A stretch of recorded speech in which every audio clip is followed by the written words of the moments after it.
This video will help you understand how to revise your informative essay. So you have written your rough draft, but you need to save time to revise for what's called a synthesis of your sources. This means your essay should be a blend of sources, not one summary after another. Your essay should be a cake, not a layer of flour, a layer of eggs, a layer of sugar, etc. Your sources are separate ingredients in your paper, but you need to mix them or synthesize them to make a complete paper. This is not a cake. These are separate ingredients. You are the baker, so you need to decide which ingredients to order and how much, etc. For example, if your topic is goats and sheep and your sources are the same, titled Goats and Sheep, you could just discuss everything that you read about goats, then discuss everything about sheep. But this wouldn't be an informative essay as much as just two summaries you've copied and pasted. Instead, you need to mix up all the information you read and explain it to readers so they understand the topic. For example, you've learned about goats and sheep and you want to explain to readers about their coat, their habitat, and their diet. You're the chef, so you get to decide how much of each source you put in and where. So a synthesized account would look more like this. Compare this to just goats, just sheep. Synthesis means you have a topic sentence in your own words, and then you say, for example, goat's fur is, then while a sheep's coat is, and then from the source. And of course there would be more in this paragraph, but this is just an example. Another example, goats and sheep have similar habitats and live in herds. So then you would show source material from various sources, not just one after another summary, and so on. Okay, here's another example. This is from a book written by Beth Bailey, a history professor at Temple University.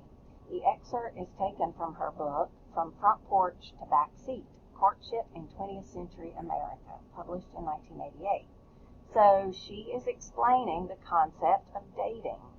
So she's going to guide us through and explain what she thinks we need to know about the changes in how people have dated through the 20th century in America.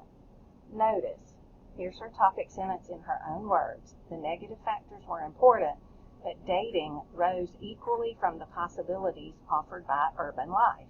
So this is about midway through the article Dating. She had discussed the negative factors and some negative things going on in society that influence dating.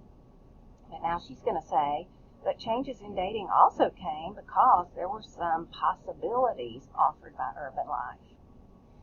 So she continues, privileged youth, as Louis Ehrenberg shows in his study of New York nightlife, came to see the possibility of privacy in the anonymous public, in the excitement and freedom the city offered. Here's the citation, the page numbers. They looked to lower class models of freedom, to those beyond the constraints of respectability.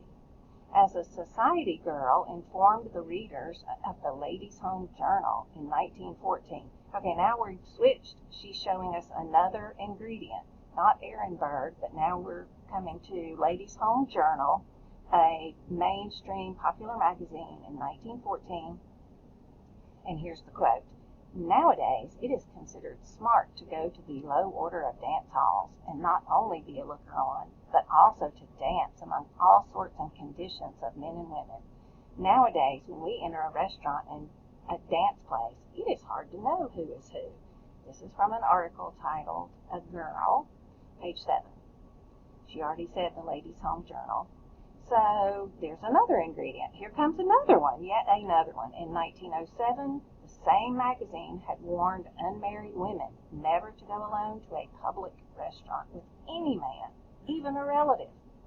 There was no impropriety in the act, the advisor had conceded, but it still, quote, lays women of undesirable reputation by the strangers present.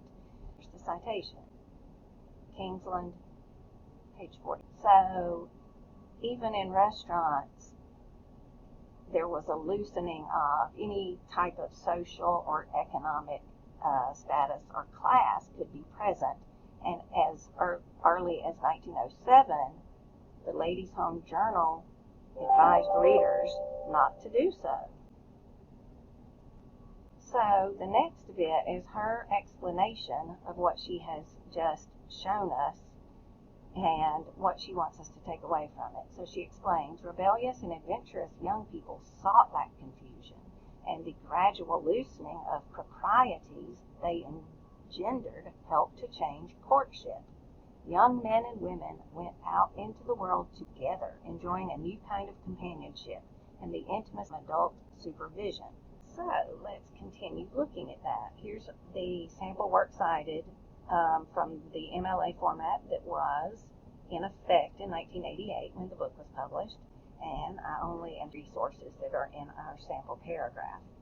So, one strategy for making sure that you have a good synthesized informative essay is to try a multicolored draft. So assign your ideas in each source a color, and then color the text from that source each time it appears in the essay, and then examine it. Each paragraph should have a mix of sources. I mean, it's okay to occasionally just draw on one source in a paragraph, but your overall essay should not do that over and over and over again, or you're just copying and pasting summaries.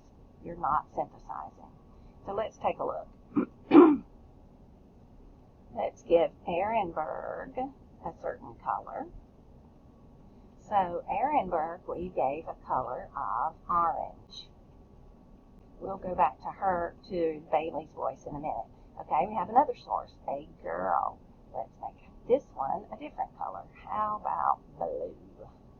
So we're going to put a girl.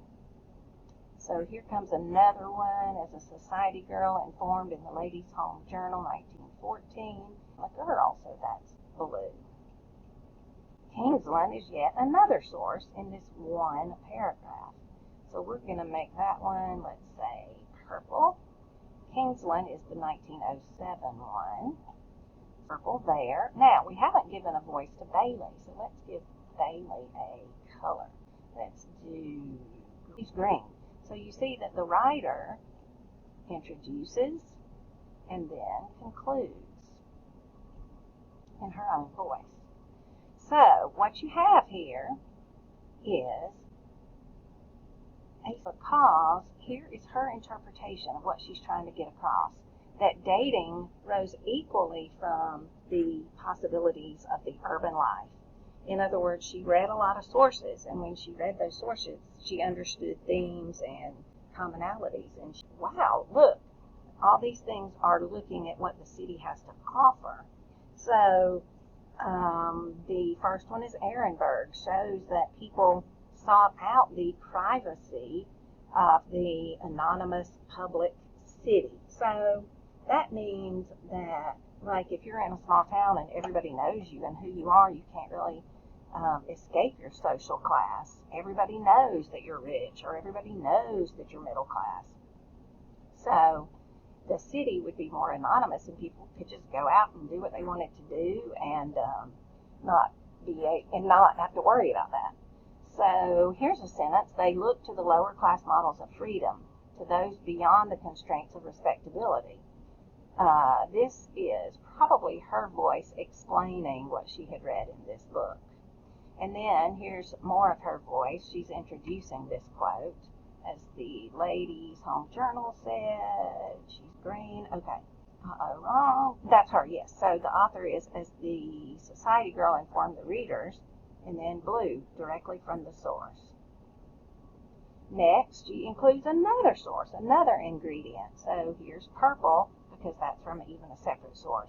But you see how there's a mix of color, and her voice is throughout guiding and sandwiching the ideas so that the readers understand for you to do with your own draft. As you revise, you can write one, and then, of course, obviously, make them go all back to black font when you submit your essay. And one thing that we'll do when you do your peer review of each other's papers is I'll ask you to do this for one of their paragraphs, just to make sure there's good synthesis going on and not simply a dumping of ingredients one after the other. So you should not have solid colors. A whole paragraph should not be one color. There should be a mix, and your voice should be mixed up, sprinkled throughout, guiding and directing the reader. So, yum, your paper should be a cake, not just separate ingredients. Any questions as you're drafting and revising, please ask your professor.